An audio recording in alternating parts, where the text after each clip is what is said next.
Hello, everyone. John Doyle from Optics EQ. In today's video race of the day, we're going to go to the fairgrounds for race 14 on Saturday, January 22nd. And this is a Derby prep. So you get points, qualifying points for the Derby in this race. So this makes it interesting. And what I'm going to do is for all the Derby preps, I'm going to do a video so that we kind of get our road to the Derby here with Optics products. Looking at this race, the plot fits a yellow. The contention is high and the speed rating is pretty high. So this may kind of favor horses coming from off the pace, or at least horses that can finish. So we'll be looking for squares in this situation. The one thing about the RPM that stands out is the number 9. That's circle in quadrant 4. So that horse kind of looks a little bit up against it. But the one thing I want to make you aware of when you, especially when you're handicapping these Derby preps or races with 3-year-olds early in the season, make sure that their form really indicates where they might be now, because these are horses that are improving dramatically from race to race, and so you want to keep an eye on that. And so sometimes their form might change dramatically. So if they're looking for some indicators that might happen. So we'll go through this because I'm going to go horse by horse. I think that's the way to kind of approach these Derby preps, because we want to understand and want to learn about these horses and to see who comes out of this race and is going to head to Churchill on the first Saturday in May. So I'm going to start off with the number 1, Surfer Dude. Before I'd even do that, I'm going to drop back here. I just want you to look at all the horses in this race, speed figure wise. They're pretty much, with the exception of the 8 and the 9, have run races in the 90s. So the first thing when I see that today's Optics fig range is 90-96, that's what we kind of projecting is going to take to win this race.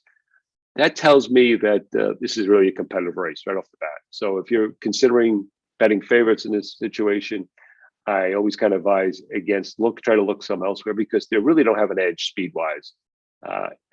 And that'd be the first thing I look at. So speed figure-wise, this race looks wide open. A lot of horses look very capable on speed figures. Okay, let's go one by one. Number 1, Surfer Dude. It was in the gun runner race, pressed the pace, kind of faded. Doesn't look like he's going to get at any better kind of pace scenario. You'll see the 5, who was the winner of that race, is coming back in the same race. So, just kind of looking again at him, the plot doesn't really have a kind of an edge. Looks like there's going to be pace again. Don't seem like I need to upgrade him in this case. So I don't think he's going to be upgraded from that 85. The number 2, Unified Report. Ran some really nice races, broke 90 twice already in his career. But look, those races were both sprinting, and it looked like he got trips in his last 2 races. You see that Tactics Plus in red. Also, there was a projection that this horse might go better on turf. And his win rider, Hernandez, is on another horse here in this race for Asmussen. So we're going to have to see this horse do it 2 turns. Again, it's going to be a horse that's stretching out. So he looks like he likes to come from a little bit off of it. He's going to have to be closer. There's going to look like there's going to be a lot of pressure early. He's got these red Tactic Pluses. It's a horse that I'm probably going to stay away from in this race, number 2. So number 3, Papa Cap, is one of the favorite. It is the morning line favorite. And you can see nothing but improving Optics fig numbers right up the chain here. His last race was in the Breeders' Cup Juvenile. He was a big price, and he ran a really solid second, kind of almost a winning effort. Nothing to really knock other than the horse is coming off a layoff and the price. Does he really have a big fig advantage over these horses? No, he doesn't. He does have a little bit of a class advantage, but he does have a layoff. So some things to like, some things not to like.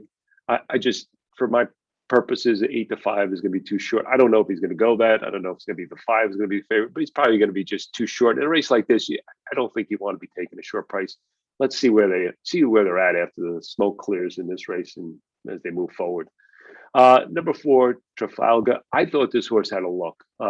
Nice improving Optics fig after the first start. Ran 2 90s now, back to back. It's got some good rest in between, so he's not coming right back. That race came back pretty strong. He had 2 horses that second and a first. So that was a good allowance claiming race. It was over today's track. And Al Stall is a very good Louisiana trainer, a very good trainer. I mean, people that know him He's well respected and he's good. And I love the grit in his last race. You want to see that kind of class, especially when the horse is making a move up in class. You want to see things like keywords like grit. A little concerned about the slow out of the gate in his first two starts, but they seem like they got that fixed. He had Lasix for the first time last time. This is just a horse to watch, especially a horse that I think could come from off the pace, and that's what we're looking for, right? He's shown the ability to close at a distance and at a distance too. So it was the mile race at Churchill. So I would say a contender, especially at the 5-1 range, probably going to get all of that. So Trafalgar, a contender in Lecomte. 5 is going to be either the favorite or the second choice. Epicenter, yeah, two wins in a row. One at Churchill, going 8 furlongs. Once they stretch this horse out, don't like the no finishing debut though. That was a little concerning. Came back, pressed the pace. Won Churchill race. Came back in the gun runner, ran a B+. So we know he can probably make the transition to a graded stakes race based on that B+. Nothing to knock. He's just going to be forwardly placed in a race with a lot of pace, like we talked about, and he's going to be short, especially with Asmussen. And also a little bit interesting to see that Hernandez is off. Now, Rosario rode this horse, set to win the second time. So maybe I'm making too much of a deal of it, but it's curious to see that Hernandez is on the other Asmussen in this race, and he's off that 2 horse. So something to watch, but Epicenter, a contender. Just I'm not crazy about the price. 6 is Cyber Knight. And this horse just broke his maiden, and he ran a good race, B+. Now he did get. Let's look at the extended comment because it's a little confusing. He kept in the clear, stalking pace first run, drifted in taking lead, and then came out and stretched. Has some quirks. So ability did not let the rival pass. So he's got ability. He's running the 90s. You could see it. That was his first time going 2 turns. It was over today's track for these good connections. He's 6-1 in the morning line. Another contender in here. Again, if I'm kind of comparing the 3 and the 5, the 4 and 6 just look like a better price. Especially they got more recency. They got to run over the track. Well, the 5 does too, but just a horse that you might want to consider. The 7. This horse looks more like a sprinter to us. You can see the label sprinter, and then the last race, the Sugar Bowl, sprinted, but we consider the horse kind of dropped. Now his horse is running the 90s, but again, that's sprinting. His 1 route race, he ran a very low 76. And see, Giroux is off the horse. He's on that Cox horse. So I'm going to take a stand against number 7, Blue Kentucky, with this kind of pace dynamic in the race. Number 8, Call Me Midnight. Just doesn't look fast enough, but it did come out of a race that is always a good race at Churchill. This Kentucky Juvenile Cup, whatever it is, it's always a solid race. And Call Me Midnight, may have a little bit more upside. Is another horse that's a closer in a race with a lot of horses that want to be forward. So it wouldn't surprise me to see him come running late. His last race, when you kind of compare some of the optics figurines, that race, that G2 was a good race, 87 to 93, compared to some of the others. Really didn't get much pace to run into. Slow early. This is the race shapes. Slow early, average in the middle of the race, very fast late. So kind of against the flow a little bit. This horse I get considered for underneath because maybe he's got some upside. This is really going to be the second time he goes 2 turns. He ran a good second at Keeneland on a maiden race in October, going 2 turns. That's maybe what he wants. He's going to get pace to close into this time. Exotic's chance for number 8, Call Me Midnight, in my opinion. And then the number 9, Presidential. I don't know what to do with this. It's just surprised that Hernandez, of all horses, he ends up here.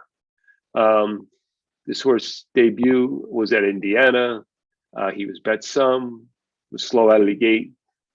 Second race, Indiana, he was slow out of the gate again. That's a concern. His plaza concern. Not a horse I can take, but I'm just curious to see that Hernandez here. I wonder if that means anything. Okay. So, in review, taking a look at this race, it looks like there's pace. It looks like some of the favorites, if they're not cranked up, could be vulnerable to 3 and the 5, and they're going to be part of that early pace battle. kind of prefer the number 4 Trafalgar from off the pace, thinking the 8 might have an exotics chance, another off the pace horse, and I would not argue anyone with the 6 who might sit a good decent trip right off the early flight and maybe gets first run going from home at Fairgrounds. So that's Lecomte. It's a grade 3. It's a Derby prep. Hope you enjoyed this. We'll follow up with the other Derby preps as they go along. And thanks for listening. Again, if you want to be a guest, because we've had a lot of fun with our guests on our video race today, just send us an email. Go to opticseq.com, go to the contact list, and type in, hey, I want to be a part of this. And we'll have you pick a race and handicap with me. So thanks a lot. Appreciate it for listening. John Doyle from Optics EQ. Take care.